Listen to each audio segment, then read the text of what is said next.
Kalamassery polytechnic കോളേജിൽ നടന്ന കഞ്ചാവ് വേട്ടയിൽ മുൻപ് അറസ്റ്റിലായ പൂർവ്വ വിദ്യാർത്ഥികൾക്ക് കഞ്ചാവ് എത്തിച്ചു നൽകിയ ഇതര സംസ്ഥാന തൊഴിലാളികളായ 2 പേരെയാണ് കളമശ്ശേരി പോലീസ് മൂവാറ്റുപുഴയിൽ നിന്നും പിടികൂടിയത്. ബംഗാൾ സ്വദേശികളായ സുഹൈൽ ഷേഖ്, എഹിൻഡ മണ്ടേൽ തുടങ്ങിയവരാണ് ഇതര സംസ്ഥാന തൊഴിലാളികളുടെ ക്യാമ്പിൽ നിന്നും പിടിയിലാവുന്നത്. കഴിഞ്ഞ 2 ദിവസമായി കളമശ്ശേരി ഇൻസ്പെക്ടറുടെ നേതൃത്വത്തിൽ ഇവർ ഒളിവിൽ കഴിയാൻ സാധ്യതയുള്ള ഇടങ്ങളിലടക്കം അന്വേഷണം നടത്തിയിരുന്നു. മുൻപ് പിടിയിലായ ആഷിഖ്, ഷാലിഖ് തുടങ്ങിയ പൂർവ്വ വിദ്യാർത്ഥികളെ ചോദ്യം ചെയ്തതിൽ നിന്നുമാണ് കഞ്ചാവിന്റെ ഉറവിടത്തെക്കുറിച്ച് പോലീസിന് വിവരങ്ങൾ ലഭിക്കുന്നത്.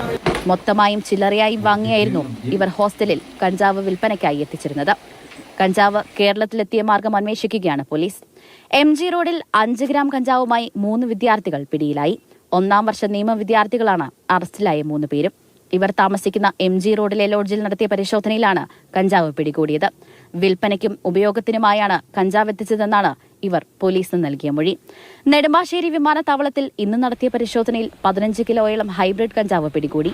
ബാങ്കോക്കിൽ നിന്നെത്തിയ 2 യുവതികളിൽ നിന്നുമാണ് കസ്റ്റംസ് കഞ്ചാവ് പിടികൂടിയത്. ഒരാൾ ഡൽഹി സ്വദേശിനിയും മറ്റൊരാൾ രാജസ്ഥാൻ സ്വദേശിനിയുമാണ്. ഇതിലൊരാൾ മേക്കപ്പ് ആർട്ടിസ്റ്റാണ്. മേക്കപ്പ് സാധനങ്ങൾ എന്ന വ്യാജേനയാണ് ഇവർ കഞ്ചാവ് കടത്താൻ ശ്രമിച്ചത്. പറവൂരിൽ കഞ്ചാവുമായി ഒറീഷ സ്വദേശി എക്സൈസിന്റെ പിടിയിലായി. 1.25 കിലോ കഞ്ചാവുമായി നിലുദ്വരയാണ് പിടിയിലായത്. കോളേജ് ഹോസ്റ്റലുകൾ കേന്ദ്രീകരിച്ചാണ് പ്രധാനമായും ഇയാൾ കഞ്ചാവ് വിൽപ്പന നടത്തുന്നത്. 6 വർഷമായി കേരളത്തിലേക്ക് കഞ്ചാവ് എത്തിക്കുകയായിരുന്നു പ്രതി. താമരശ്ശേരിയിൽ മെത്തഫിറ്റമിനും കഞ്ചാവുമായി 2 യുവാക്കൾ പിടിയിലായി. പുതുപ്പാടി സ്വദേശികളായ റമീസ്, ആഷിഖ് എന്നിവരാണ് പിടിയിലായത്. മാരക മയക്കുമരുന്നായ 636 മില്ലിഗ്രാം മെത്തഫിറ്റമിനും 84 ഗ്രാം കഞ്ചാവുമായാണ് യുവാക്കൾ പിടിയിലായത്. താമരശ്ശേരി എക്സൈസ് സർക്കിളും സംഘവും താമരശ്ശേരി റേഞ്ച് സംഘവും സംയുക്തമായി ചേർന്ന് നടത്തിയ പരിശോധനയിലാണ് ഇരുവരെയും പിടികൂടുന്നത്.